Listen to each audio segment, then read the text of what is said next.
Welcome to the Board of Health meeting on Wednesday, December 4th. Pursuant to Chapter 2 of the Acts of 2023, an act relative to extending certain COVID-19 measures adopted during the state of emergency, signed into law on March 29, 2023. This meeting is be conducted via remote means and in person. As long as members of the public can easily access the proceedings in real time and participate remotely. Until further notice, this meeting will no longer be broadcast live, but it may be watched when the show is replayed on YouTube. Members of the public who wish to participate in the meeting may do so in the following manner: in person at Will Park Meeting Room on the second floor at Plymouth Town Hall, 26 Court Street, Plymouth. Note that the occupancy limit of the room may at times reduce the number of attendees that can be accommodated. For those joining us remotely, you can access the meeting using the link that's present on the agenda. So we'll get right to it. First items are going to be approval of the minutes from October 16th and November 6th. I think we have to do them one at a time because different members were present and not present. So does anybody have any changes or corrections to the minutes from October 16th? Lorenzo, anything to change? And you weren't there anyway, so you're gonna have to abstain. And Amy, you weren't here. I was not there. You weren't there either. So if there's no changes, I'll just call the roll. Dr. Reed, yes or no? Yes. We have to make a motion first. Oh. So Move to accept the minutes from October 16th. Is there a second? I'll second them. Okay. In that case, I'll call the roll. Dr. Reed, yes or no? Yes. Meg, yes or no? Yes. Lorenzo, you have to abstain, I guess. Amy? I don't think we have to abstain. I think we can vote yes to approve the fact that the minutes were done. Yeah, I think I've read that someplace also. Yeah. Would you like to vote? Yeah. I will abstain. Lorenzo's abstaining. I will vote yes for Okay. accepting the minutes. And Deb, are you with us? I don't see Deb. I don't see. Okay. So there are 4 members present, and I guess there's 1 absent. And the vote was, I think 4 in favor, 1 abstention, or is it 3 in favor, 1 abstention? 4 and 1. So the motion to accept the minutes is upheld. Next set of minutes is from November 6th. Again, any changes, corrections? No? Lorenzo, anything? No changes. Meg? No changes. Okay, then we just need a motion to accept the minutes as presented for November 6th. So Dr. Reed makes the motion. Is there a second? I can second them. Okay, Amy seconds that. So I'll just call the roll again of those who were present. Everyone was there. Dr. Reed, yes or no? Yes. Amy, yes or no? Yes. Meg, yes or no? Yes. Lorenzo, yes or no? Yes. Myself, yes. It's unanimous. 5 voting in favor.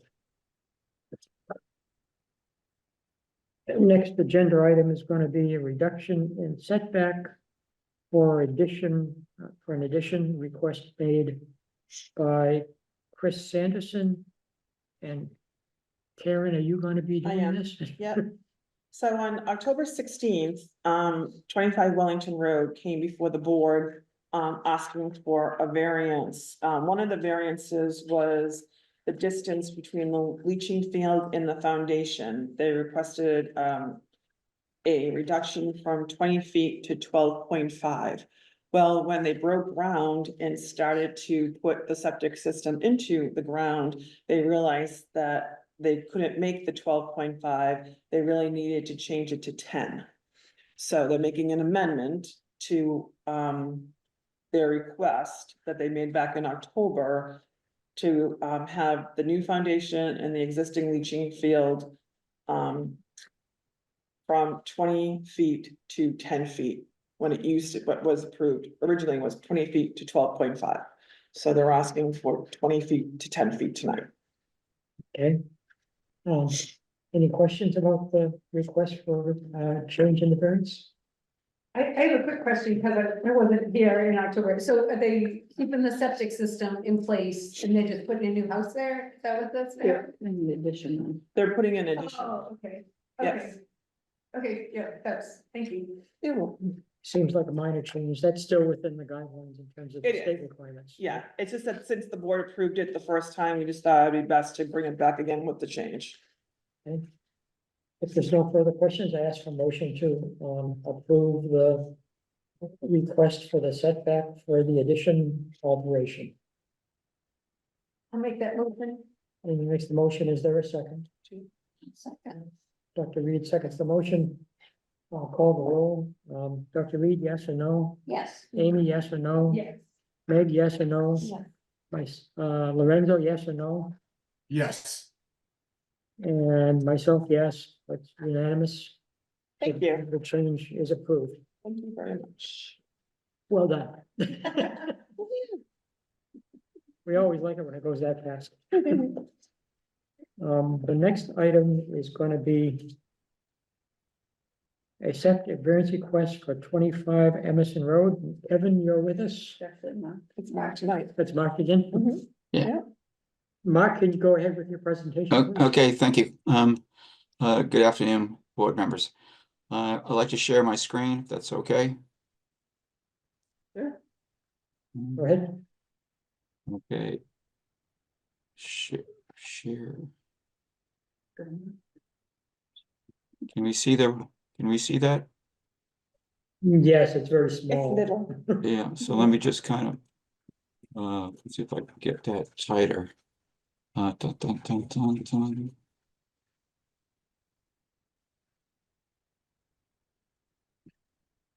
I'm getting there. That's Are we right. getting there? A little more? Yeah, that's good. Okay, we're down in Priscilla Beach Road, for the Joyals at 25 Emerson Road. It's a small lot, and we're on the existing system is in the rear yard, but the rear yard is governed by retaining walls and a shared driveway that any contractors were unable to get to the backyard. So our concept is to pick up the sewer from the basement into a new septic tank that would then be piped down the side of the house to a leaching system in the front. The leaching system we're showing is 5 feet off the side property line and 0 feet off the front. It's the tightest system that we could get. The big variance request is to allow the system under Title V to be reduced from a 4-bedroom capacity to a 3-bedroom capacity, a 25% reduction, which is allowed by Title V. And the reason why is that it's a shared driveway. We're trying to safeguard that. We got a water line where the system is 15 feet as it is off the house rather than 20 feet. We're tucked 5 feet away from the side property line in 0. So for this reason, we're asking the board to allow us to have from a 4-bedroom to 3-bedroom. We did a test pit at the property. We have a goopy clay down to 20 feet. So there's going to be a large excavation in this area. And in order to prevent any migration of the effluent towards the house, the Title V says 20 feet, we're showing 15. We have a 40 mil membrane barrier that would prevent any migration of effluent towards the house itself. So again, we're asking for the 25% reduction, 0 feet off the street line, 5 feet for off this property line, and 5 feet on the property line to the septic tank. Thank you very much. Thank you, Mark. As usual, you found creative ways to squeeze things into a lot that doesn't seem possible. Thank you. I think that's a compliment. It is, Mark, it is. Yeah, thank you, Karen. Does anyone have any questions for Mark? Amy, no. No. Dr. Reed, no. Meg? Laura, do you have any questions? Yeah, asking the health department, what's their recommendation on this? It's replacing a cesspool, I think, right? Yes, it is. Correct. Yep. Okay. Yeah, 6,500 square feet is the size of the lot. It's exceptionally small. And we are getting rid of, cesspools, which is always a big goal for us. I'm never really thrilled when, a distance goes to 0. But looking at this and reviewing this, and there is really no other possibility. So the department would definitely recommend that this plan be approved as is. Okay. Anything else, Lorenzo? So it's currently 4 bedrooms. Is it gonna stay 4 bedrooms? You're just asking the septic to be reduced to a 3-bedroom capacity. That's correct, Correct. yes. It's gonna remain a 4-bedroom. Okay. Okay, how many bedrooms are currently occupied? You don't know yet? That's really not executive change. Yeah. There Yes, are 4 bedrooms in the house, correct? Yes. yeah, that's correct, yeah. Yeah. So in your opinion, would, the 330 gallon septic system be adequate for the 4 bedrooms if they're all occupied? Much more adequate than a cesspool. That's for sure. Yeah, no, you know, And the state in its wisdom allowed the 25% reduction in a situation like this. So the state and myself feel like it's adequate capacity to serve this 4-bedroom house. Yeah, I mean, it's not ideal, but it meets Title V, and I also think, you talk about bedrooms. And some of the biggest houses have the least amount of people in them, and some of the smaller, you could have a 2-bedroom with 10 people living in there. Right. So it really, to me, the size of the septic system has to do with, whether the longevity and how you take care of it, and so I would say, and since Title V allows for a 25% reduction. And like Karen said, I mean, it's not ideal, but I feel like it's the best. It's worth it to get rid of a cesspool. It is. I mean, and it's going to be a Title V compliance system, Mhm. in an area that does not have one right now. So, that's always definitely an improvement. Is there any abutters concerned here? I don't know if we have the group. Mark, were there butters notified? Yes, they were, yes. Okay. Okay. Are there any abutters with us? I don't see anybody. No, Online? Nope, I guess not. no, and no one has reached out to the office either. They always have that opportunity as well. So if there's no further questions, motion to approve, the requested variance. I'll make that motion. Okay. Amy makes the motion. Is there a second? I'll second. I believe that was not to read again. So we just call the roll. Dr. Reed, yes or no? Yes. Amy, yes or no? Yeah. Lorenzo, yes or no? Yes. Meg, yes or no? Yes. Myself, yes. It's unanimous. Well, thank you very much. Good to Have a see good you night, all. Mark. Yeah, All right, thank you. take care. Yeah, Bye. bye.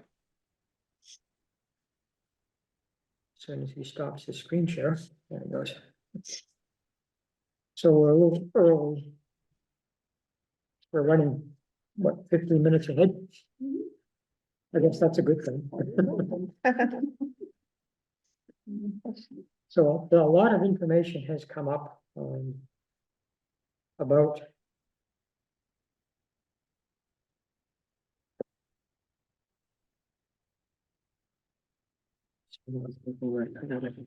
back to this.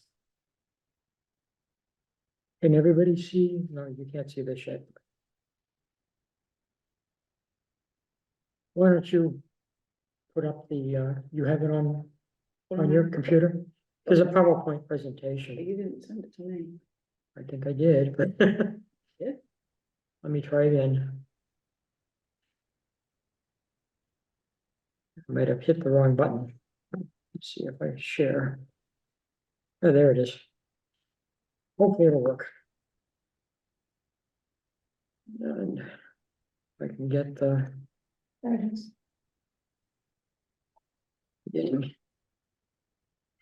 So, we have with us tonight, Drew Buckley. He was asked to come instead of, Peter Gordon. Peter was not available. So, Drew, you're the assistant water superintendent, I assume? Yes, sir. Thank you for having me. Okay, well, thank you for coming on short problem. notice. So there's been a lot of information running around and some people are kind of concerned about it.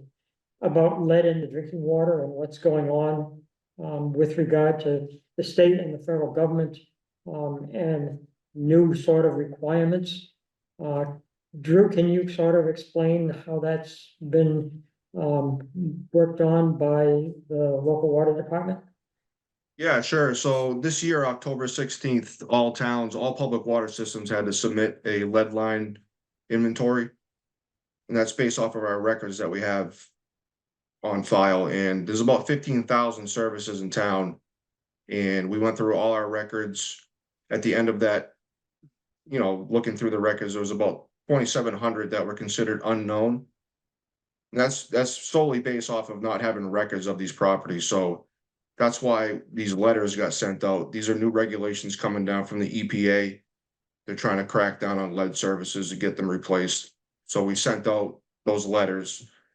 So the important thing is not to panic. A lot of these are just because we don't have records of the property. So this, we've been taking a lot of calls the past couple of weeks on this because people are concerned.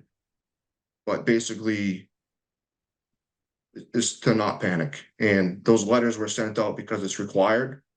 And we have 3 years to determine these unknowns. And part of it is these on the letters, there's a QR code you can scan, and people can submit a picture of their line coming in, and that can help get them off this list. So I don't know if you have any other questions about it. I'm sure there's gonna be questions about it. Yeah. So when you're doing this survey, I assume it's only for the town-owned water lines, which are separate from the lines coming in from the main on the street into the house? So it's both. So there's two parts of a service line. There's the town side that the town owns. And then at the edge of everyone's property, there's a curb stop. From the curb stop to the home is the homeowner's responsibility. So some of these unknowns could either be on the town side or the homeowner side. So that's part of the exploratory locating these in the next 3 years. That includes the town side. So when you get an unknown letter, it could be either or. But we can cross off the homeowner side if they can submit those pictures through the letter that they receive with the QR code. Okay. So I have a lot of information about this that I'll go through, but I'm sure more questions are gonna pop up. The first slide you see just shows you, the sources of lead in the drinking water in homes. Notice that most of the newer homes probably now have, copper pipe, but the copper piping does have lead solder in it. There's also galvanized pipe. And that is a steel pipe that has a zinc coating on it. The problem with that stuff is, again, there's lead solder in it. And also it deteriorates with time. There's also, of course, lead service lines. And those run from the water main out on the street to the home's internal plumbing. That's probably the most risky sort of piping you can have. And there's other sources of lead in the home, such as, the faucets. They may contain lead. There's also goosenecks in the plumbing fixtures that sometimes also have lead in them.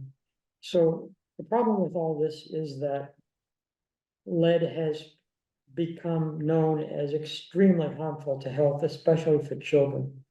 In some cases, I think was it out in Ohio? Where they had a lot of lead pipes in a very poor area of Chicago. I think it was Chicago. And a lot of people turned up with higher than normal lead levels in their blood. And it caused quite a turmoil. And I think there's been an effort made to try to replace those, but there's an awful lot to replace. So if you look at this, you'll see what's going on here, and there's more information coming up. So that's pretty much what you just saw. Well, something to note is that the town of Plymouth has a very robust corrosion control program. And we actually just got a waiver for our lead and copper sampling because we've been in compliance for so long. Well, that helps with that leaching of the lead into the pipes, into the, the service line. So the fact that we've been in compliance for that long, we actually got a waiver that can also ease people's minds that the corrosion control in town is robust. Well, the corrosion control in municipal water supplies is generally quite successful and adequate. It has to do also, I think, with, correct me if I'm wrong, but I think you have to be very careful with the pH, because an extremely acid pH can cause deterioration, correct? Correct. So yeah, we raise the pH so there's less corrosion.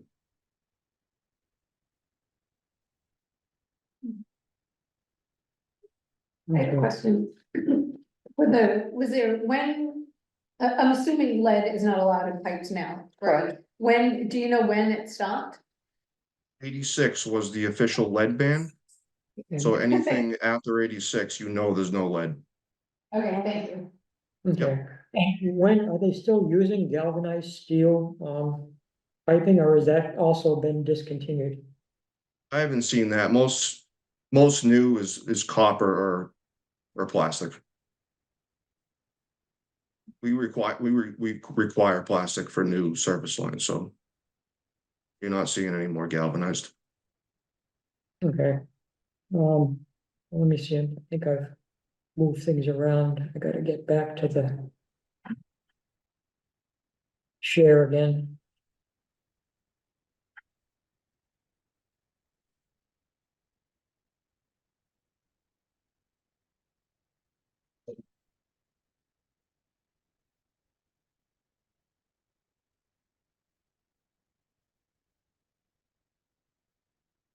Okay, so basically, this just gives you some information about what they've done or what they're trying to do. So the DEP has something called the lead and copper rule improvements, and they finalized those just middle of October this year. And as you just heard, the town has completed as much as they could. The survey that had to be done and required by the state has been submitted to the state. Letters were sent out by the town as part of the requirements. And no changes have taken place that make existing lead services more susceptible to leaching into the customer's water. The corrosion control program, as Drew mentioned, is quite strong and tends to keep that under some pretty good control. The distribution lines, again, remember, they're provided by the town. The service lines coming in from the street are not. I mean, those are put in place when the buildings are originally constructed, may have been replaced. Do you have any way of knowing when those pipes from older homes have been replaced, or if they haven't been? Homeowner side? Yeah, Yeah, some we do, but obviously part of these 2,700 that's got sent out, this is what we're trying to figure out. And, obviously people can scan that QR code. That's huge. If you guys can do that for us, it helps. And then if we have to explore our side, that's what we have 3 years to figure out as well. And we're gonna try to use this technique. It's called potholing, where you get like a Vector truck and you make a hole on either side of the curb stop out on the edge of the property, and you can identify the line that way. The town's gonna be responsible for that. Drew, if I am a homeowner and I'm going to replace my pipes, do I have to pull a building permit? You have Yeah. to submit, you have to go through the permitting process through the open.gov website. Yeah, Yeah. that's what I thought. Yeah, and then we approve it. It's pretty straightforward. Sure. Also a good way for tracking though too. Yeah, no doubt. does your department recommend contractors to do replacement of the service lines? We do have a list of approved contractors that they have to use because they're permitted through the town. I do have that in my office. And if this is being paid for by the homeowner, what's sort of the average range of cost to do this kind of replacement of the piping? I mean, don't quote me, but I've heard between roughly 2,000 to 5,000. Depending on the length of the line. It's roughly what I've been hearing. And do you know if there's gonna be, funding made available to help with this for the homeowners? We think so. The town's exploring like a betterment process to help pay for these. As of right now, there's nothing concrete, but we do believe there will be some help coming. Sure hope so. No, it's a burden. Okay, so how does this lead get in there to start with? This is all from, the CDC or the DEP federal websites. It's a heavy metal, it's known to be toxic to organs in the brain. Enters the drinking water when plumbing materials contain lead, corrode, especially when the water has high acidity or low mineral content. So you monitor the mineral content of the water too, that's usually in your annual report, right? Yes, and we do the lead and copper sampling throughout the town. We just finished up our third quarter. So yeah, we are monitoring lead levels in the water consistently. Okay, so as we said, the lead pipes are really, usually the worst problem. And that usually is in older homes that were built before 1986. If they don't have lead service lines, the most common problem seems to be brass or chrome plated brass faucets and plumbing, all of which that has lead solder, including in the galvanized steel pipes. So the Safe Drinking Water Act reduced the maximum allowable lead content, known as the MCL. That is what they consider then to be lead-free, to a weighted average of 0.25% across the surface of the wetted surface of pipes, pipe fittings, plumbing fittings, fixtures, and 0.2% for solder and flux. There's a lot of health issues that go with this. And I went to some trouble to try to find out just what we were talking about here. The level which has no adverse effects on health, as far as has been determined, is actually 0. That's not the MCL. That's the maximum contaminant limit. But MCLG is the maximum contaminant limit goal. And so they feel that because it's such a toxic metal and it's so harmful to human health, even at low levels, if at all possible, it should be reduced to 0 in the drinking water. It also accumulates over time in the body. So we're really concerned, especially for young children, infants, and fetuses, because it has a much more drastic effect upon those population groups, simply because the nervous system isn't fully developed. It's growing, it's changing rapidly, and the dose of lead that would have little effect on an adult can really harm a child. They've seen that low-level exposure over a length of time can damage the central and peripheral nervous system, can cause learning disabilities, shorter stature, impaired hearing, and impaired formation and function of blood cells. So this is a serious issue. It has to be pointed out, as you see down at the bottom, that first of all, the CDC said if you take a sample of the blood from a child, it should be no more than 3.5 micrograms per deciliter. If it's above that level, it's at the action level, and something would have to be done.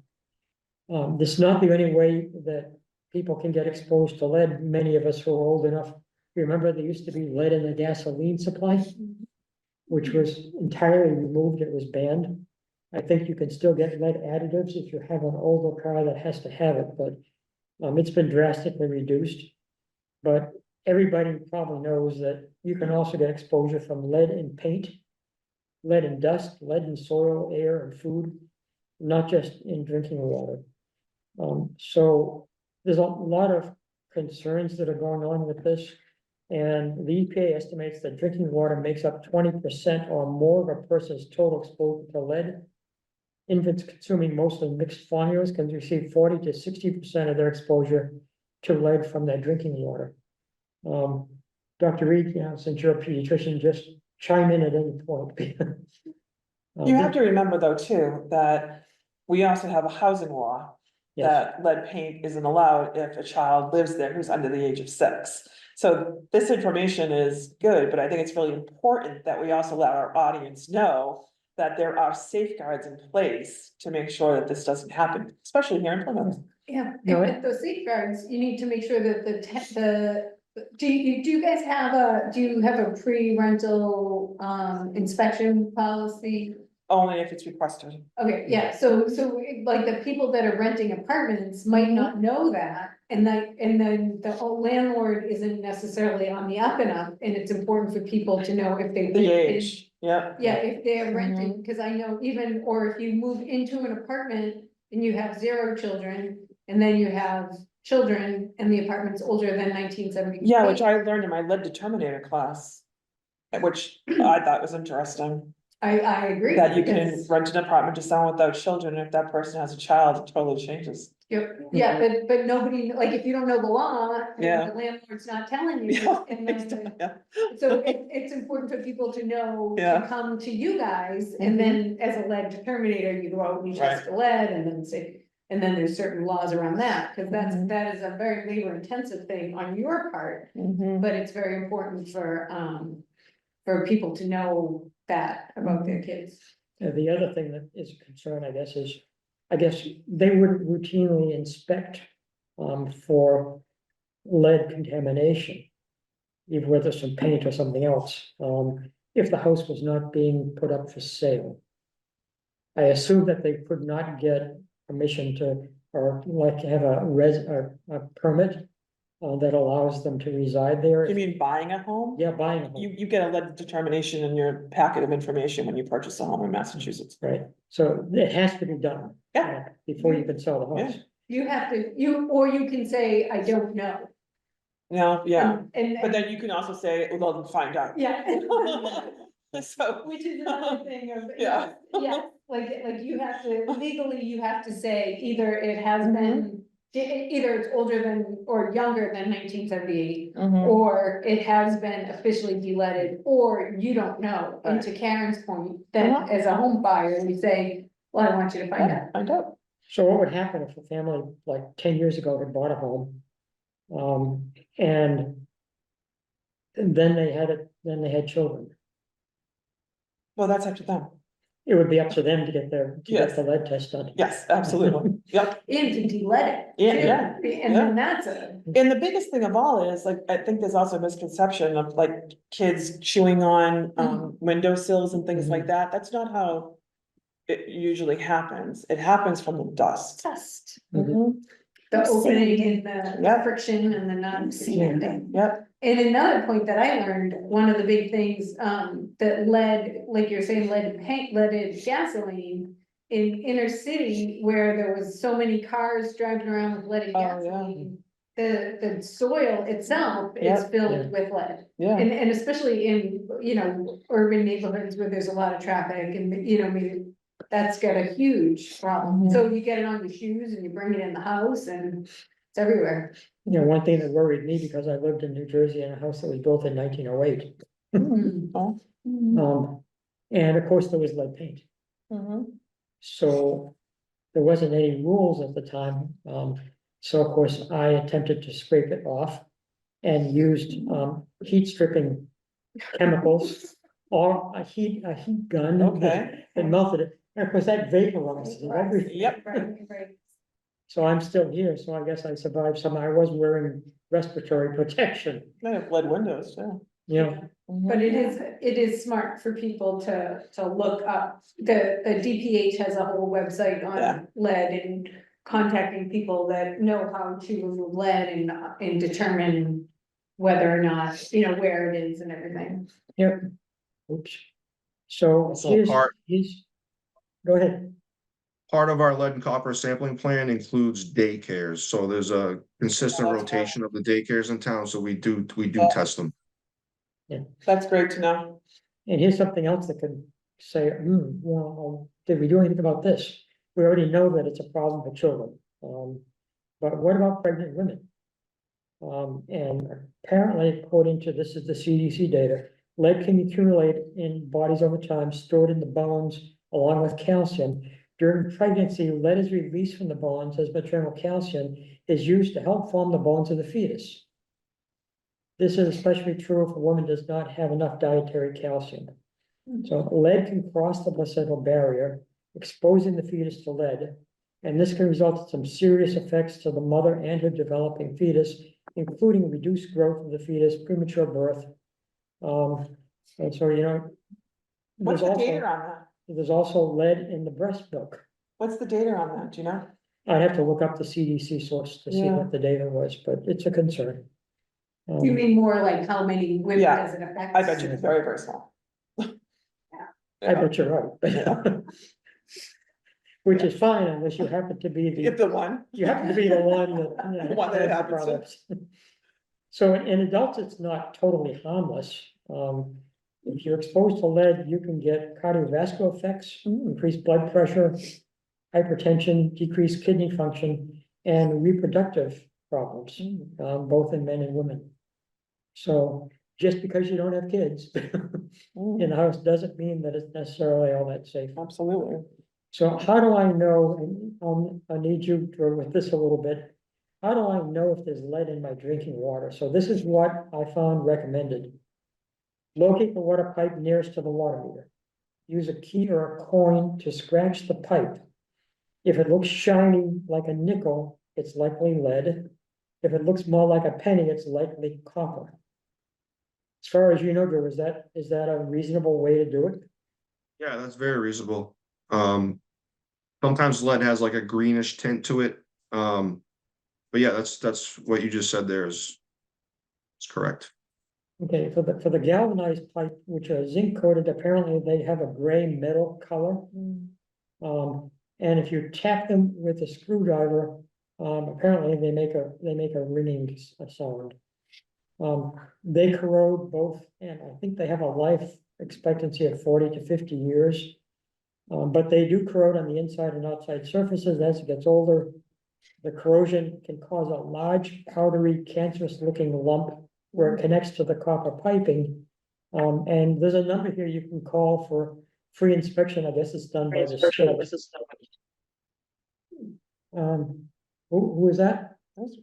Sounded like it was, yeah, repeating you. Oh, okay.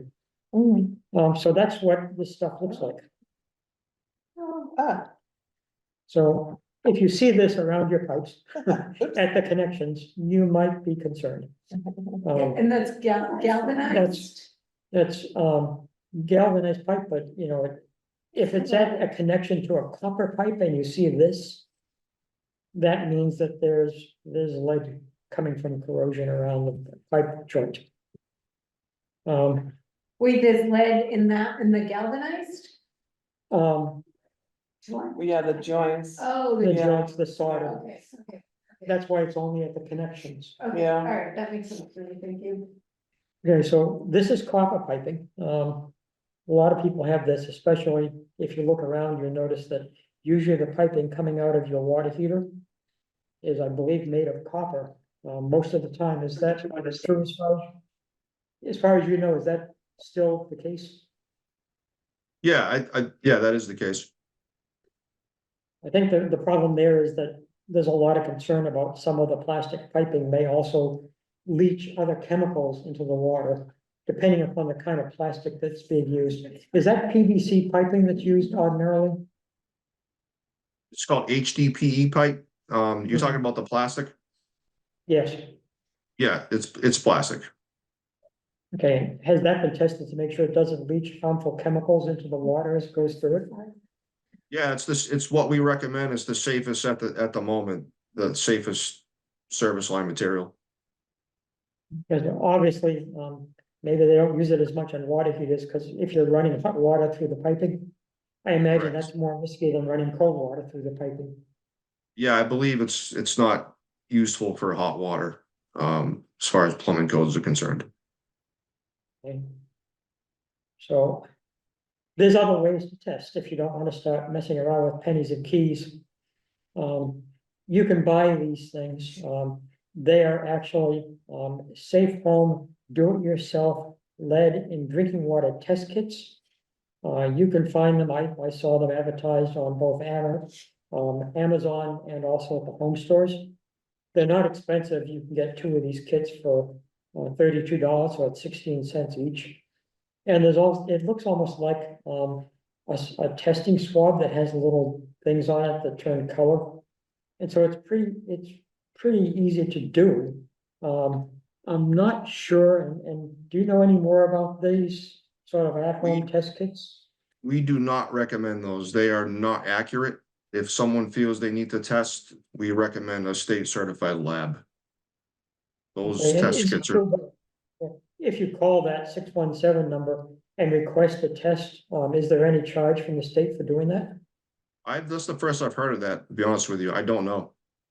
Okay, But if a homeowner wants to test their water, we highly recommend a state certified lab. Because in our Okay. experience, those test kits are not accurate. this is the only one I saw. We looked. No, I get it. looked- It's just, So I this would is, this is supposedly how it works. This looks to me an awful lot like a COVID test strip. Because it's got 2 lines and one is the control and the other is the experimental one. And they claim you can see the test strip line become darker in about 10 minutes after you stick it in the water. But I don't know what the sensitivity is. I guess from what you're saying, Drew, it's not that sensitive and it's not that reliable. that's what I would say, yeah. It will not give you accurate results. Okay, I'm sure the manufacturer doesn't like to hear that. Next thing is, supposing I find lead in my drinking water, what can I do? Well, we mentioned this before at a previous meeting. Actually, Karen found that there are specific Brita filters that can remove lead from drinking water. But of course, they have to be periodically replaced because the filtration system wears out, it gets overloaded and it doesn't work anymore. The other thing, which is much easier to do, not sure how effective this is, but they recommend running cold water for a minute or more before you drink, cook, shower, or brush your teeth with it. That is If very you effective. If you found lead already and you know it's there, That's interesting. is that gonna work pretty well? I would think it does. It does. So one of the things when you're doing lead and copper sampling is you're required to have the water sit in the pipes for at least 6 hours. And that's because it's gonna leach into the pipes and you'll get the most accurate test results. So if you just run the cold water, there's less likely for any of that lead to leach into the water. So that is, we always recommend that in the filters. Yeah, That's cool. so that's an inexpensive way to get around all this. Yeah. Yes. Then there's a question about what goes on in private wells. Well, private wells can be a problem, and there's a lot of private wells in Plymouth. This obviously is not, I guess, a concern to the town water department, but it is a public health concern. So while public water systems have water treatment and monitoring that protects everybody pretty thoroughly from most, if not all contaminants, private wells don't. That's why when somebody comes before us and wants to do a replacement or ask for a variance for a septic repair or replacement, we always say, well, are you on town water or are you on well water? Mhm. And if they're on well water, we always ask, unless it's a brand new well, Yep. to make sure that a well test Mhm. is done, and so that the people who are gonna be drinking that water know what's in it. I think that was probably a good safety, and I don't think it's that expensive for the homeowners to do. So the well owners are responsible for protecting their own drinking water. Nobody else is. Mhm. So the well owner must be aware of the well's potential for contamination and possible health effects that the contaminants can have. So here are some of the things, and I know I'm gonna scare the dickens out of people if you have private wells. But if the water in the wells can be contaminated by both naturally occurring sources and human activities. These are the kind of contaminants that have been found in private well water. Microorganisms. Well, to me, this probably is especially a problem if there's a nearby septic system or SAS facility. So you can also you can get viruses, bacteria, parasites. It's all over the surface of our planet. It's found in human sewage and animal waste. People consume drinking water containing microorganisms can get gastrointestinal illness and infections. Water runoff from rainfall or snow melt can also contaminate the wells because you may be washing microorganisms into the well from the groundwater. And there also may be animal waste scattered around that could be washed into your system as well. Leakage of waste from underground storage tanks and effluent from septic leach fields can reach a water source and result in microorganisms being present in the water wells. Well, that's one.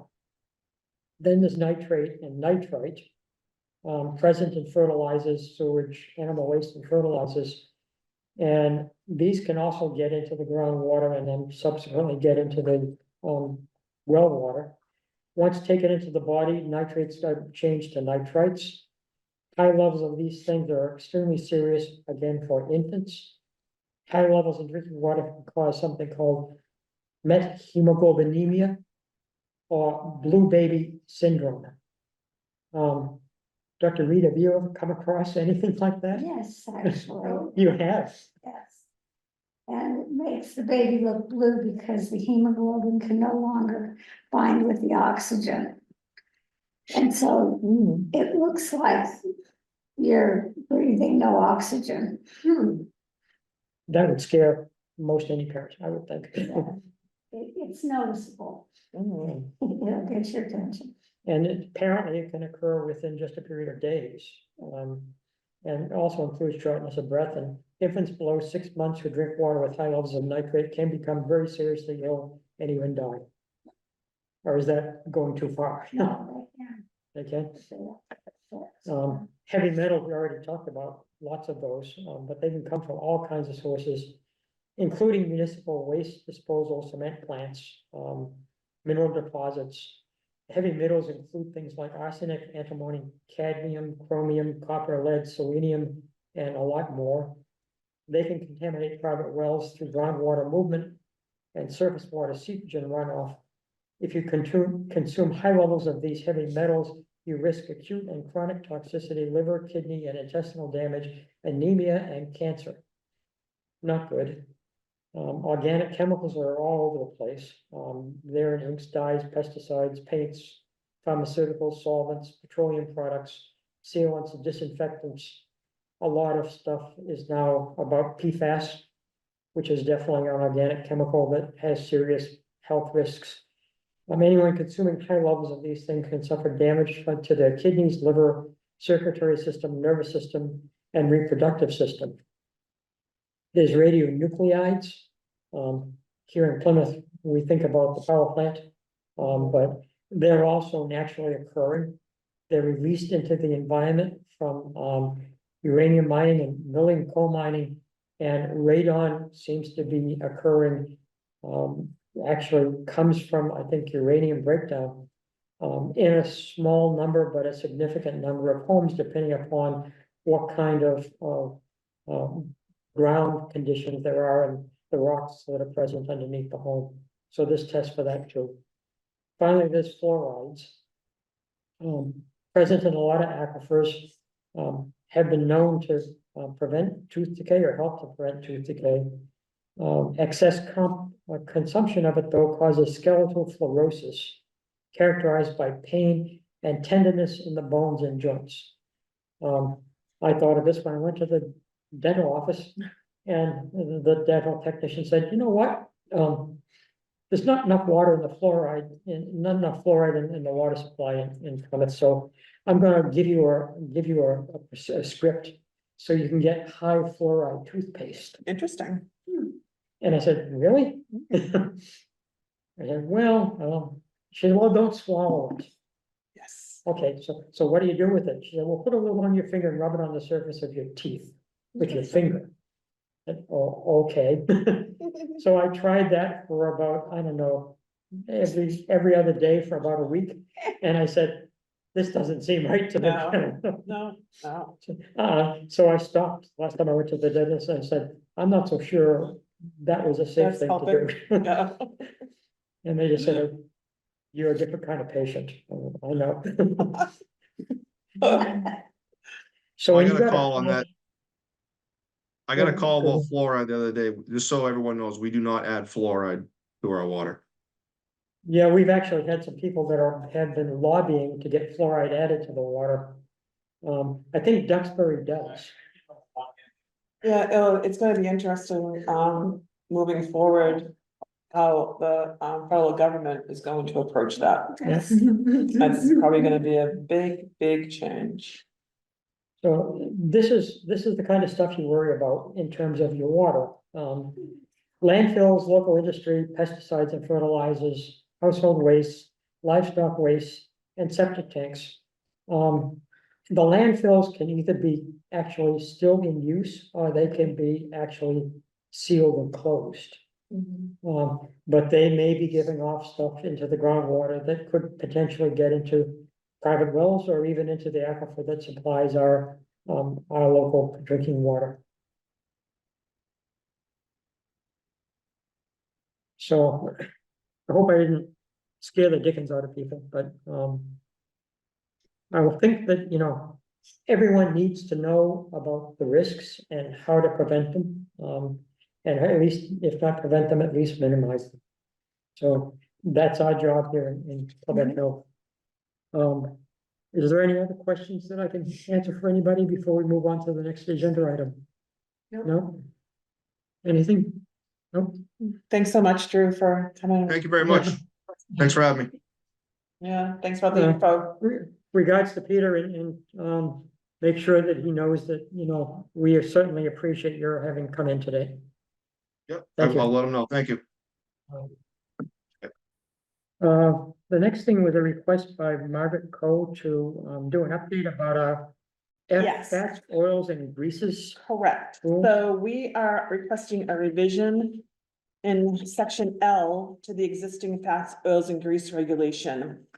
The revision will reflect the omission of hand sinks and floor drains being connected to the grease trap. The reason for this is it's in direct conflict between us with the fats, oils and grease regulations and the Massachusetts State Plumbing Code. So in order to bring those together, since the plumbing code prohibits the connection of a hand sink to a grease trap. So we need to update our regulation to take that out.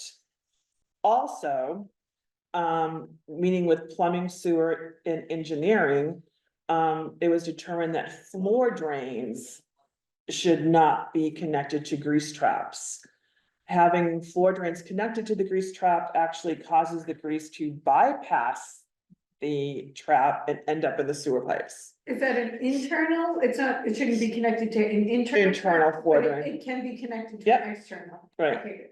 So that being said, we need to remove those two items from section L that says at a minimum, the following fixtures or drains must be connected to an appropriate grease removal unit. So we're still gonna list automatic hood wash units, 3 base sinks, dishwashers, food prep sinks, and bar sinks. But we're going to remove hand sinks and floor drains. So this is an amendment to the regulation that was put in place on September 10th, 2013. Correct. Okay. So anyone have questions about this? I mean, I guess since 2013, which is what, more than 10 years ago, our regulation has not been in accordance with the state, The plumbing code. the plumbing code. So the state plumbing code was different than our local plumbing code. Nope, it's the same. Yeah. It just happened to not come up for a while, and then we were going over things with the plumbing department and engineering and the sewer department, and we came across the fact that hand sinks are part of the regulation, and it really can't be.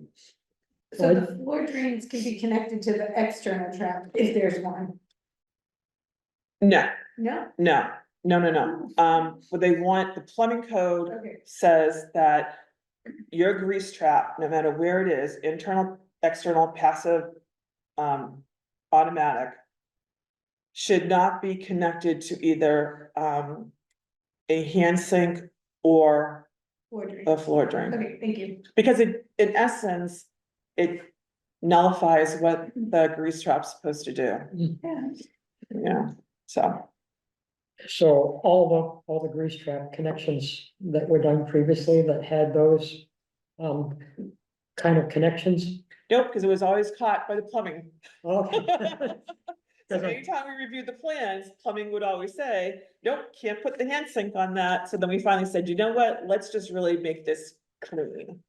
And bring it before the board, make that change, so we're Okay. all in alignment. So we have to keep this in mind whenever we get a grease trap variance request, Mhm. to make sure that this is in compliance with the state and the new amended local. The new amended regulation. one, right, so no hand sinks. And to Karen's point, plumbing catches it, like the Uh-huh. plumbing does their inspection. Yep. And They've caught it. They've Yeah. caught it, right, but Yeah. this is just, they probably just roll their eyes at us every time, which is fine. How come the people didn't know this? oh, well. Yeah. It's true. All right. Fair enough. I'll make a motion to accept the revised. Okay. Bond regulation. Is there a second? I'll second it. Dr. Reed, second the motion. Take the roll call. Dr. Reed, yes or no? Yes. Amy, yes or no? Yeah, Lorenzo, yes or no? Yes. Meg, yes or no? yes, Myself, yes. Thank you. yes. It's thank you. amended. Thank you. Thank you for pointing it out. Effective, I assume, immediately. Yes, Okay. we will make that change. Thank you very much. Next item of business is schedule a date and time for public forum regarding polystyrene takeout container ban. Okay. We put this off, although the ban has already been circulated, the draft of it has already been circulated to the board members. We put it off because there was a lot of septic things going on and our meetings were now once a month instead of twice a month. And we felt that there wouldn't be time until after the first of the year. So in order to do this, we have to have a public hearing. Public hearings must be advertised in printed media, as I understand still, Yes. at least 14 days in advance of the public forum. So. I have a quick, I'm sorry, is this a public forum or a public hearing? This is a forum. it's Right, okay. so the public hearing law, like, do we have rules around? Nope. Okay. No, we've already had a couple on different subjects. Yeah, I mean, I Yeah. definitely love the public forum, but I don't think that we have to go through, and I think it's important to get the word out all over. Right, we don't have to follow open meeting law. That's, yeah, Yeah. thank you. Well, the problem will be, to be honest with you, finding a space, Yeah. because we're entering our budget cycle. Yeah, so, that will be an issue, because Wednesday nights will be out, Monday nights will be out, and Tuesday nights will be out. So Thursday? And Thursdays will be limited, because the community precinct chairs meets at least once a month on a Thursday, but there are other Thursdays to pick from, so. Well, I believe that at least once we actually had the public forum as part of our regular Board of Health meeting. We did, as long as because we don't want to have it here, because we thought it was too small, so I've always arranged it to be held in the Great Hall. That's what I'm talking about, that's really being used because we're in budget cycle, so you have advisory and finance, you have select board meeting more often, you have a lot of different meetings going on just for budget alone. But I can certainly, look to see what's available. If maybe our next meeting in January might be available, it's a Wednesday, but I'll check. I'm gonna, maybe we'll be lucky. How quickly does that budget cycle get ramped up? Oh, it's, In other words, if our next meeting is on January 8th, is that gonna be sooner than that is likely to be? no, we might be okay. We might be okay. Cause I got an email today about when they're gonna start doing that. Let me find that. Cause we'd like to get this taken care And of. it's not January 8th, it'll be January 15th. Okay. So usually meet on the first and third Wednesday of the, either or, the first or third Wednesday of the month. I would recommend that I guess the first Wednesday is actually New Year's Day. Yeah, so we have to go to the 3rd. Yeah, We won't be here on January 1st. can, no, we won't be. The building will be But we closed. can't be here on January 8th if we can get the room for January 8th. With the holiday, I'm not gonna guarantee that the 14 days will happen. So I really think you need to do the Have to- 15th, You have to count back, yeah. because we gotta try to Oh, yeah, schedule our 'cause it would meetings. be- It would be December 25th, would be Mhm. 14 days, Yeah, I think we need to wait. I mean, move it. yeah, and, yeah. Cause were you thinking we'd have two meetings, the 8th and the 15th? No. No. We could probably manage to put it in the same time Okay. as part of the Board of Health meeting. Yeah. The only trouble with the 15th is I have to check my calendar, but that's awfully close to my 38th anniversary. Uh-oh, And we are likely going to be away. Well, there's a second problem. I'm going on a cruise. The same date. on the 15th? I mean, that time period? Yeah. that Okay. time period. Okay, all right, I mean, we can, okay, So so. why don't we schedule, because we have to schedule also the Board of Health meeting for the next meeting. Mhm. If possible, can we schedule just a regular Board of Health meeting for the 8th? In this room. I'll have to check, because that will be off schedule. We own this room on the first and the third Wednesday, and we don't own it on the second and fourth, so I'm gonna have to check to see if Yeah. someone will be using it on January. You're here on the 8th. I'm here on the 8th. Because I won't be here. You won't be here on the 8th. What about the 22nd? Yeah, I'll be here on the 22nd. I will be here, I think, on the 22nd too. We had conflicting But meetings. again, that's not the first and the third. Would be the first is the first, and the Yeah, Karen. third would be the 15th, right? Right, so right now, we meet on the first and third Wednesdays of the month, which would be January 1st, which we already know we can't do. There would be January 15th, but you two will not be here. January 8th, another group uses this room at 6 o'clock.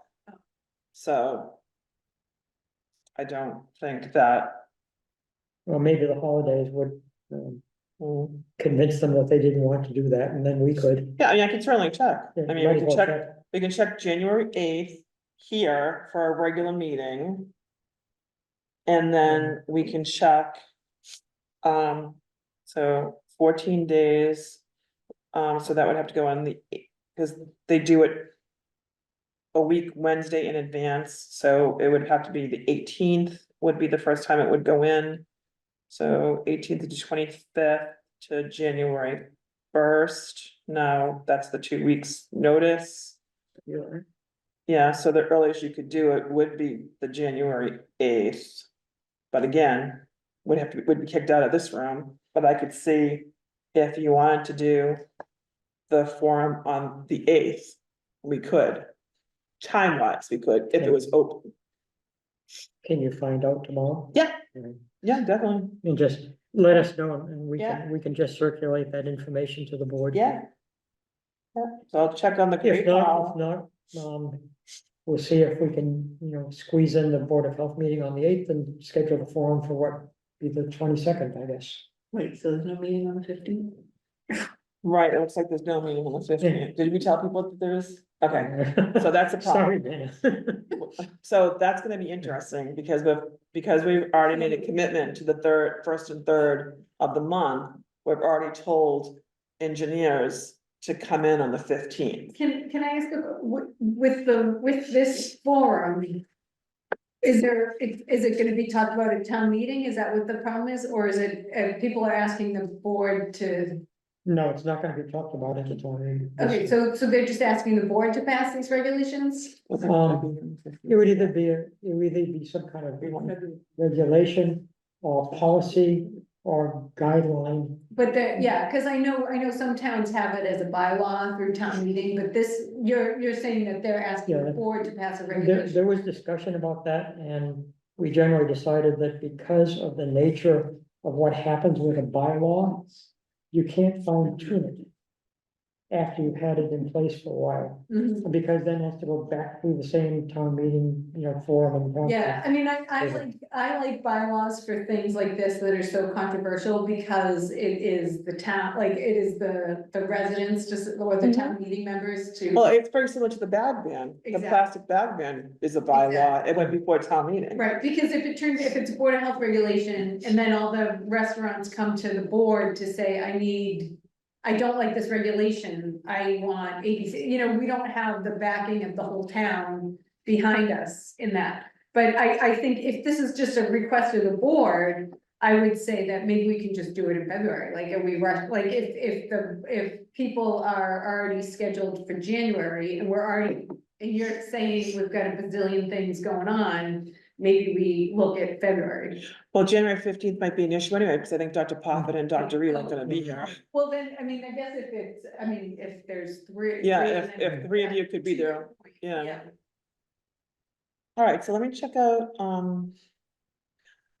and Amy, I get your point totally. I think, they may be looking, to do the board because they lost the NIP ban.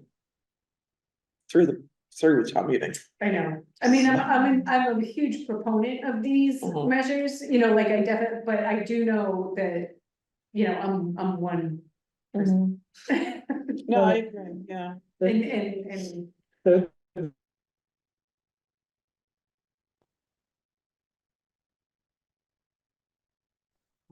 have an open discussion about, is this feasible? well, it's feasible, it's a burden, but it is It's- feasible. Lots it of is a towns small- have. I mean, I know in Mansfield, they have a styrofoam ban, and people, I mean, it's feasible, they've had it for years. But it is a cost to the restaurants, and I can't imagine anybody coming in and saying, yes, please add this cost to me. Well, That's, As I was told when I was, a lot of restaurants are doing it already, so they wouldn't need, but they're not gonna come and so like I said, I am a proponent of these bans. I don't wanna see there's a restaurant I went to, and my takeout was in a styrofoam, like, I can't go there anymore, because that's what it means to me. But I think through a regulation is difficult versus a bylaw, and I'm happy to talk to everybody about it. Yeah. I'm just saying. well, the forum would just be to talk about it, nothing would happen there except we would gather Exactly. data Yeah, so maybe February, well, I guess we'll just see how it goes. and people's opinions. People Okay, will be so- free to express it. So we'll keep, okay, so January 8th, I'm looking at the Great Hall, right, to see if we can do something quicker. And then we are still gonna hold the next Board of Health meeting on the 15th? Or no? Well, I mean, it seems like which is more important, the form or the septic and stuff, or. Well, we could reach out to the people who need to come to us and ask them if they're available on the 8th, and we could do a combo like we've done before. Yeah. Where we don't do anything else on the agenda except hear the Variances. variances, and then we move right into the forum. Yeah. I mean, the forum's educational, you know what I mean, so it's not, All right, so let me check on that, so I have some Okay. homework, okay, Thank you, so Karen. I will check on that. The reason it was, the proposal for the styrofoam thing was worded the way it was, is because it originally, other people wanted a total ban on all single-use plastics. Mhm, And we knew that wasn't gonna fly. mhm. So because they're talking about straws and plastic utensils, said, well, what we can do with that is we can say that they should only be distributed upon request.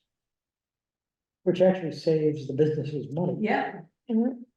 Yeah, Because I did find out when I was down in Key West, that there's not only recyclable, but there's also compostable. Plastic utensils, now, mhm, mhm. made out of farm products somehow. Yeah. And corn, Gotcha. and I asked, well, how much does this stuff cost? And they said, oh, depending on the supplier, 2 to 3 times, but, the non-recyclable, non-compostable, plastic utensils cost. Mhm. But the easiest solution is just say, don't give them out, unless somebody says they want them. Right, Same thing for straws. right, You don't have to give those out. right. And I think the restaurants probably wouldn't mind doing it only upon request. Well. But you don't know. The straw, I do know about straws, because that is in place in Mansfield, where the straws are by request only. And it's, the Dunkins are the ones that are like, we'll like put up a sign, and I get calls from people who see straws being given out without request, so then I have to follow up because I get a call. I think it's a good first step, but I'm just saying, Yeah. Here, we ran into the short-term rental thing. Remember that was originally a regulation, still is. Yeah. But there's been discussion about maybe since it works so well and it's been adopted for a Right, to couple of years To now, make it a bylaw. maybe we ought to just make it a bylaw. And maybe that's the way to usually go with this kind of thing. Yeah, well, bylaws is before town meeting, so whoever is bringing this forward would have to be willing to go through the town meeting process. So you'd have to go, to advisory and finance, you'd have to go to all the precinct caucuses, imagine Zoom now, so it's Yeah. not that yeah, big of an issue, but. I mean, that came up immediately because somebody suggested we should do this as a bylaw. Who's an environmentalist, and he said, of course, you have to divide it up among the board members as to who goes to all those 18 caucuses. I said, I can just imagine the response I'll get from that, So, it's a burden to do it that way. But it may be worth doing, once we already know that this is in, the short-term rental thing is in place, it's worked well. Yeah. There hasn't been many, if any, complaints about it, as far as I've heard. No, No. And so it's an accepted part of how people operate short-term rental town. mhm. And we're even getting requests for that from other towns across the state. So, because they want to put something similar in place, and I'm sure Karen had a lot of that happened at the MHOA meeting. Mhm. How did that go? Because the next item of business actually is MHOA report and school wellness meeting report. It went great. We did a presentation, Margaret, and I put together with Devin Donovan's help, who's our epidemiologist from the grant. She was a whiz. We put together a presentation regarding short-term rentals and basically our story of what we did here in Plymouth. And I started the presentation by saying, of course, this is not the only way you could do things. It's just one way that it can be done. But it was, a packed house and people were really interested and they asked a lot of questions. So I think it went really well. Were you there, Amy? I had to, my attendance was paid by an FDA grant, so I had to attend a lot of the food, for the retail standards, so I had to attend a lot of the food stuff, but. Lorenzo, were you at the meeting? I was not. Yeah. You didn't go I think this so. year? No. I did not Right. go. It's you have to register. It's quite a bit of It is expensive. expensive for the MHOA annual meeting. It is. Yeah, And I'm an associate member as being a board of health, so it's expensive. Yes, I don't think you even qualify for the scholarship. Yeah, I think, no. because they do offer scholarships for first timers, but I don't think associate members qualify for the scholarship. however, for next year. Yes, for next year. The Public Health Excellence Grant for Shared Services can pay for members of, member town board of health members to go to any meeting that pertains to the work you do as a board of health member. So it would come out of the grant money, it wouldn't come out of your pocket. Right, that's limited to one person per town. Yes. I'm like, So, what grant do you buy? yeah, that would be like one person from Plymouth, one person from Carver, you know what I mean? We couldn't send the whole Yeah, board, yeah. which would be lovely if we could, but we Yeah, just, well, I have to work around it with the FDA money, because I do know it's expensive, so. yeah. And then I'm limited to what I can do. Anything else come up that the board members should know about from that meeting? Couple of things they talked about, were, tobacco, issues. Not necessarily even tobacco, but adding CBD to food products. And Cheryl Sabara did that. It was quite interesting, like things like Doritos and, yeah, really Doritos, like not even like Doritos, Doritos. With CBD, inside, and Cheryl was explaining, those who may not know, Cheryl Spar is a lawyer that, works with Massachusetts Health Officers Association and the Massachusetts Association of Health Boards. And she said it's really convoluted how laws are written. And it's really difficult to enforce things that you almost know shouldn't be happening, but there's nothing to back you up to say that it really shouldn't be happening.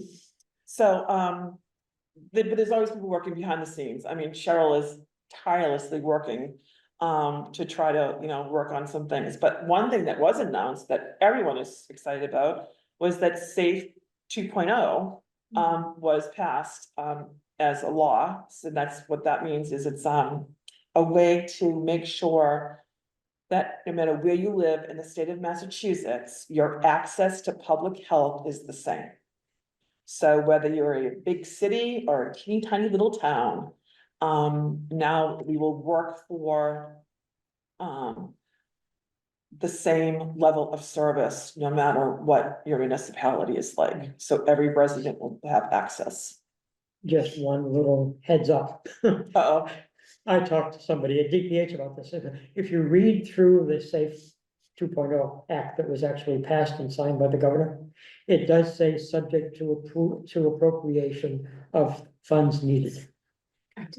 Yes, and as usual, of course, anything that comes from the state of Massachusetts, we all know we deal with that. They like to say that, do this, Mr. or Mrs. Municipality, but we'll give you no funding. You find a way to do it. Yeah. But what it does do, though, that aside, it really does paint a very clear picture of what a public health department should look like. You know what I mean? It really does. I mean, and that's never really been done before, even today, we talk about how many public health departments still work under an inspectional services model. I mean, we did until 2 years ago. Right. You know what I mean? So definitely working on that, moving away from that model and more into a health and human services model. Not just saying that we're just Title V inspectors, but we really are thinking about being proactive, not reactive, and how can we actually service our residents and our visitors in all these municipalities, and making sure that, and the public health excellence grant, I have to say, is really one step closer to that. Because it did give the financial backing that some of these smaller municipalities really needed in order to work closer to that, because a lot of it has to do with, of course, the people who work there and their level of education. We want to make sure that the people who are the directors have certain, qualifications. If you're a public health nurse, you should have certain qualifications. If you are an inspector, a health inspector, you should have certain qualifications across the board. Meaning, the director in Plymouth should have the same qualifications as the director in small town, North Massachusetts. Do you know what I mean? Now, of course, is everything. I mean, as like Dr. Poffin said, will the state, give money to the small town USA in order to have that salary be equal to someone who has that type of education and background? I don't know. But the public health excellence grant does play a role in that, and as we continue with that, then maybe we can start getting closer. But I do think it's a coup, it's a win for public health. I think it's time that people understood that what the value is for what you folks do, what the department does, and that the services that it brings to our residents and to our visitors. So I do think that, I think it's a very big step in the right direction. And I think like it outlines the expectations. Yep. So, you might say, and one of the things you have to like constantly fill out surveys as to like what you're providing and what you know and what you don't know. And this whole list of things that they say, this is what a local health department should provide. And I mean, there were things on that list I didn't even know we were supposed to. So now here it's all outlined, and we can go to the town administration and city administration and say, look, you're 3 people for a town of 60,000. For A town of 60,000, like that is, and we are held to this standard. And I can only hope that it would help in a situation like that. I definitely think it does. Yeah. I mean, I definitely think it does. And And the NHL conference is done by tracks too, so like Amy mentioned, she was on the food track, so there's all kinds of, you know. Things you can go to that has to do with food, there's an environmental track that talks a lot about Title V. So I went to a couple of those, and of course, you know, nitrogen reducing systems, huge, right? Innovative systems, also huge, you know what I mean, what is the wave of the future, you know what I mean? There was discussion about going back to having pits. Mhm. Uh-huh, yeah, yeah, there's a huge push for that. That there's no scientific proof to say that they are do anything worse than what we consider. So anyway, that was interesting, so there's a whole track for that, there's a whole track for public health nursing. So, there's a whole track for, what you would call, like a potpourri type of thing for public health, all different kinds of topics. Yeah, so I think Yeah. I've always learned from it every time I've gone. I think Yeah. it's amazing. I think that the quality of people who, present, I think is really high. And I mean, they had over 600 people. Oh my gosh, Like, it was huge. it was huge. It was And I mean, huge. so much of it is like you're networking and Oh. like seeing people and talking to people and then getting ideas. Oh, yeah, absolutely. Yeah. Hearing what other, you know, municipalities have done and how they've done it. You know what I mean? That part is invaluable. You Yeah. know what I mean? Like you said, the networking, the talking to other folks, I mean, because the state does like regionalization. Yep. I mean, that's going to be, I think, the wave of the future. So, And I don't think it's necessarily 100% bad. I mean, I still think No. that there needs to be that department to interact with the residents. And so you feel like as a resident, you can go to your town hall. or your Right. town- But the services that you can provide, the wraparound services with the regionalization. yeah, It's Yeah. huge. Yeah, it's obvious, you know, that public health is pretty much ignored except in a crisis.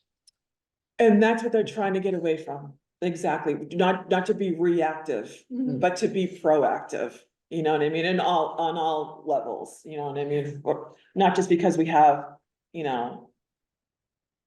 A virus that comes through us, you know, Right, right, endemic, Right. do you know what I mean, but for a Or- lot of different things. Or like a foodborne outbreak, Yeah. like you look at the ones did you go to that one that they were talking about, No, no. Yeah, so there was one in Sudbury and it was a place, and the person was working really closely with the DPH and with the health department and really wanted to figure this out, but there you go, like, do you wanna be in that town that has that? And do you wanna be the people that have that, like that business? Cause you look at some places and you're like, oh, I'm never going to that town, like you Yeah. have a place down here that. Well, we found a few years ago, in Plymouth, we've, traced some foodborne illness back to lettuce. Oh, And we yeah. actually found a company Yeah, that was bagging lettuce, and so that was interesting to go through that yeah. whole process. Yeah. You know. But I mean, you go through it and that's what, like, a lot of times you go through and people don't even hear about it Yeah. because of all the work that you're doing. Yeah, I know, it's true. On that note, you may have noticed that Erin is not with us this time. That's because she's on a school trip out to Hawaii. Oh, that's nice. Yeah. I didn't go to Hawaii on my school trip. It's like orchestra, Oh, that's so Yeah. cool. That's nice. So. so I'm trying to get my kids in orchestra. Amazing. That's amazing, really. On the other hand, last week, Erin and I were on a Steve Trifletti Oh, yeah. local scene show, which went on for 57 minutes, much to my surprise. Cause I didn't think those things went that long. But Steve moderated it and he was asking me questions and was asking Erin questions. And it turned out to be quite an interesting fact-filled adventure. Well, that's cool. And of course, that'll be on YouTube sometime, I think next week. So it went well, and afterwards, the people at local scene came in and congratulated myself and Erin. And said that was one of the most fascinating shows we've ever recorded. Public health is pretty interesting. Yeah. Mhm. People are, I remember my mother was like, I can't believe all the stuff you do. Give the MHOA poster with 150 Yeah. things listed. I love that postcard. That's awesome. So, Dr. Reed, was there anything that you'd like to tell us came up at the wellness meeting for the schools? Well, prior to the wellness meeting, the public school did a workshop on substance abuse and addiction. Yes, yeah. A community response. It was, very enlightening. There were 6 speakers. They were all advocates one way or the other for, substance abuse and addiction, prevention. Not, yeah, prevention. And, the thing that I took away from it that really made me feel good was that our community does have some good resources for this. And that this issue affects and touches all of us. Even when we think it doesn't. I was surprised they had a slideshow of pictures of children and adults who have succumbed to Yeah. overdose, kind of a memorial thing they had. And as I'm sitting there thinking, well, this hasn't affected my family, I looked up and my cousin's son flipped onto Wow. the screen. Oh my goodness. And I was like, okay, so this does affect Yeah. everybody. Yeah, But there are good, resources here in town, for us, and people, need to contact those resources as they see fit. no, it's from the moon and back, was that part of it? Yeah, to the Yeah, moon and back. yeah. She was very. Now, that's such a huge success story, because she got funding She- from the opioid settlement here in Plymouth. Yes, And then, we had a little presentation and Channel 5 came. yeah, And because of Channel 5's story, they proceeded to get a $1 million grant. Wow. $1 million. So they were all volunteers before. Now they have an office and they actually have a full-time paid employee.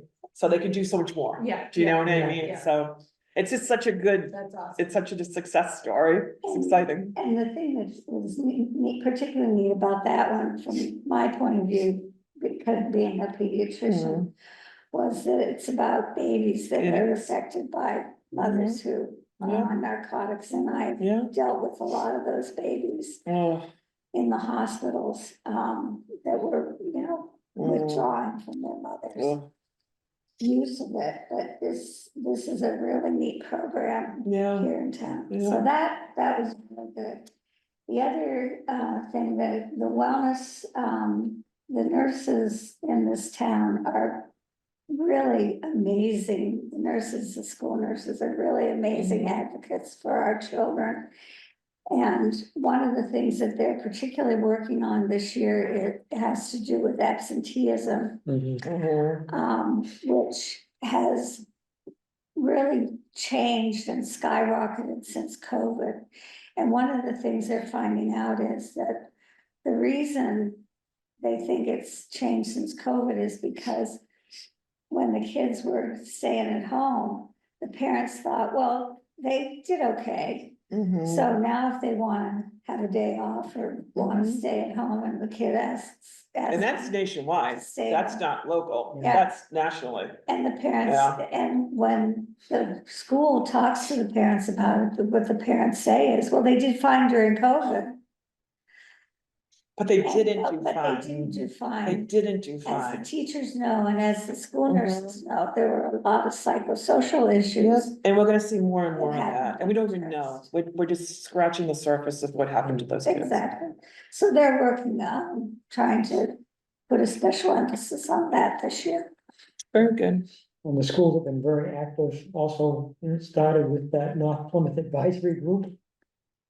Yes. But, at the moment, we're focused on Algonquin Heights, and they've been very active, a huge number of people that come to try to solve issues, that they're experiencing. And, the DPH already knows about that, the Office of Local and Regional Health. And they're impressed. What we have attempted and somewhat accomplished, in terms of reaching out to our less well-off parts of our communities. So that's a good thing. Karen, do you have a? I have a reference couple of report? things, yep, I've actually put November sixth, which is not the right date, but anyway. Great news, we now have in our office a Chrysalis Shops kiosk. It's here, it is finally here. So, residents can bring their contained shops to the office during town hall hours. And there's a photograph, if you can go down. Okay, is it going really slow? It's going slow. Here it is. So it looks like a mailbox. Oh, So what you do is you come in with your shops in a container, you'll pull down that little cylinder looking thing, you'll pull that handle down, you'll literally just put your shops in the container in that mailbox type opening and close it, and you walk away. And that's all you do. So that's right in our office, right when you first walk in, and it will be available, like I said, during town hall hours, but we are very excited that that is here. Other thing is, we just want to talk about the overnights of hospitality, winter emergency shelter. Right now, we do have the schedule, this is for single individuals, so I don't have anything for families yet. But this is, a place where folks who are single and are seeking emergency shelter, can go on those dates, and we're gonna post that on our website as well. The American Lung Association, released its annual report. And it's called The State of Lung Cancer. And we all know that it's a devastating disease and impacts far too many families in Massachusetts. However, it did find that Massachusetts, we didn't do so great for a rate of new lung cancer. We're 31 out of 49 in the nation. But we are 1 out of 47 in the nation for a survival rate of 37.9. The national rate of people alive 5 years after a lung cancer diagnosis is 28.4. I think part of this obviously has to do with the fact that we have world-renowned hospitals at our disposal here in Massachusetts, which certainly does help, but I thought that was a great statistic. We also are 1 out of 47 for early diagnosis. So nationally, only 27.4 of cases are diagnosed in an early stage. We are diagnosed here in Massachusetts at 34.7. Well, why is that important? Because your survival rate is higher the earlier your cancer is detected. We are also 2 out of 51 in the nation for lung cancer screening. So lung cancer screening with annual low dose CAT scans for those at high risk can reduce the lung cancer death rate by up to 20%. We are also 1 out of 47 in the nation for surgery. Lung cancer can often be treated with surgery if it is diagnosed at an early stage and has not spread. So all this sort of goes together, doesn't it? And then we are also 1 out of 47 in the nation for lack of treatment, meaning only 13.2% of our population has mentioned that there is a lack of treatment for them, where nationally 20.9% of cases receive no treatment. So I thought overall, Massachusetts is faring pretty well as far as how we're taking care of our population that is suffering from lung So I'm cancer. curious about the 31 out of 49, like why are people in Massachusetts getting cancer more frequently? But or more people getting cancer, like why? We have 57.6 people per 100,000 in Massachusetts Yeah. are getting lung cancer. The national rate is 53.6. So we're kind of close to the national rate, but Yeah. I was told. Yeah. in early screening, and it kind of goes together. Okay, that makes sense. Yeah. There's my answer. it's not necessarily just smoking. No, Right. Remember that it can No. be caused by radon too. yeah, Yeah, yep. yeah. And who knows if Plymouth is a hot center of radon, I Well, don't I know. just tested my house for radon and I have below actionable limits. Yes. Very good. Well, we tested our brand new house for radon and we had an actionable limit. Yes, I got the Yeah. free tests from the Brandon. state and I stuck them in my basement and I spent them off and Just a couple of last minute notes. The Public Health Excellence Grant, we are looking for another part-time public health nurse. We are also looking for a part-time public health nurse for the town of Plymouth as well, so anyone out there. which one pays better? Not gonna tell you. The Public Health Division, we are currently, kudos to, Dana Burke, who's sitting next to me, for all of our food establishments, and we have, many here in Plymouth, as you can imagine. I know, how many do you have? Over A thousand? Over 1,000. 1,000. 1,000. So 1,000 permit renewals have gone out. They're processed by Miss Burke. So like I said, I'm not kidding, kudos to Dana for handling all of this with the renewal date of January 1st, 2025. As I mentioned earlier in the meeting, we are also still preparing for budget for fiscal year 2026. Mhm. And that concludes my report for tonight. Do you want to make an announcement about your vacation schedule? Oh, me personally? Yeah, you personally. Oh, well. You did for the Well, public health excellence. As, Center. right, as everybody, anyone who listens knows, when our daughter Beth Ann is home from New York, Karen is also home. So I will be on vacation for 2 weeks at the holiday season. I'll be, right, December 24th will be my last day, and then I'll be back on January 6th. It's going, she's home, I'm home. I know, I did that last week. My daughter was home from camp. Our son lives in Plymouth. I love him too, but he's here. Our daughter is in Manhattan, so I love when she's home. Where does she live in Manhattan? Upper East Side, Oh, nice. yes. Yeah. She has a nice little place all to herself. Yeah. Is it a walk up? It is, but she's on the second floor Oh. in a rent-controlled building. Yeah. So she's very One happy. of my friends lived in a 5th floor walk up and I didn't know and I volunteered Oh. to help her move in. Oh, Where's the elevator? There isn't any. I know. And then I I looked know. around and I said, where's the bathtub? And she pulled a piece of wood off of the kitchen sink. Oh. I've actually seen that before. Yeah, I've seen actually like bathroom inside of a kitchen. Yeah. Yeah, like interesting, but so the sink was the bathtub? Yep. yeah, yeah, it's interesting what they do. Yeah. That's how people used to live. Yeah. Is there any other new or old business anyone wants to bring up? No? I do, I have a question. Go ahead. I don't know if folks have seen, but in the Plymouth Independent, there's been talk about an article regarding livestock regulations. Can you share something, Karen, about that, or maybe a future Board of Health meeting? Yeah, sure. Definitely, because, and it's interesting, thank you for bringing that up, Lorenzo, because we are working with the Agricultural Commission to put together poultry and livestock regulations here for Plymouth. But we are just in the working stage. I have nothing to bring forward to you. You'll be voting on it when I do bring it forward. But right now, we are in the meeting stage and in the kind of going through what we'd like to see on the public health side, what the agricultural committee would like to see on their side, in a way of blending those two together. But we really do need to talk about it because we have poultry regulations that address chickens. But backyard farming is becoming more and more popular, and that includes pigs and goats, and stables are okay because we already have regulations for stables, miniature horses and horse hooved animals. But we're working to try to figure out a way that we can still be a right to farm community, so everyone can have the right to farm and be self-sustaining, and yet still protect public health for people who are around them, basically. So we're working together to bring that to fruition. Okay, thank you for that.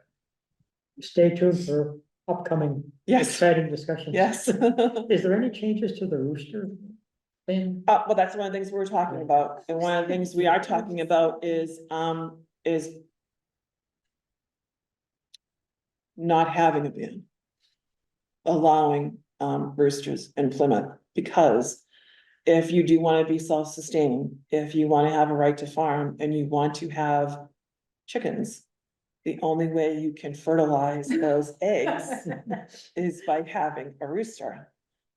So we're talking about that, but we're talking about lifting the ban on roosters, but also having guidelines to make sure that that rooster remains quiet, I guess, during times when people might be sleeping. So we might do, we're talking about blacking out windows in a coop, you know what I mean, things like that. So anyway, that's also in the discussion, but the department feels that if we are gonna be talking about being self-sustaining, that they have to be back.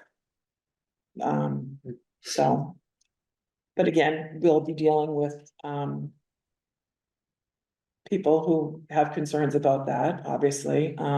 If they have a rooster who is impacting their mental health by crowing constantly, then that's something that we will address as we do today in the division, so but yeah, that is one of the, and I think that the agricultural commission was surprised that Margaret and I Oh. actually brought that to the table, Mhm. and the reason why we brought it to the table. Yeah, So I think they were pleasantly surprised. yeah, that- I mean, you're not like, yeah. Yeah, It's not like you're running around saying you want to get rid of all livestock. not at all, Exactly, not at all. We are saying we recognize that they're going to be here, right. you know, and they are here.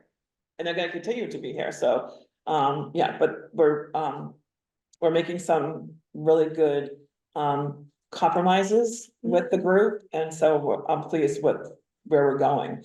But of course, everything will come before the board when we have something, finalized, and they'll bring it before their board as well. Mhm. And then, we'll work together, so. Well, I don't have any announcements because I already made the announcement. Any other new old business anyone wants to bring up before we ask for adjournment? Would someone like to make a motion to adjourn? I'll make that motion. Amy makes the motion, is there a second? Dr. Reed seconds the motion. I'll call the roll. Dr. Reed, yes or no? Yes. Amy, yes or no? Yes. Lorenzo, yes or no? Yes. Meg, yes or no? Yeah. Myself, yes. Meeting is adjourned.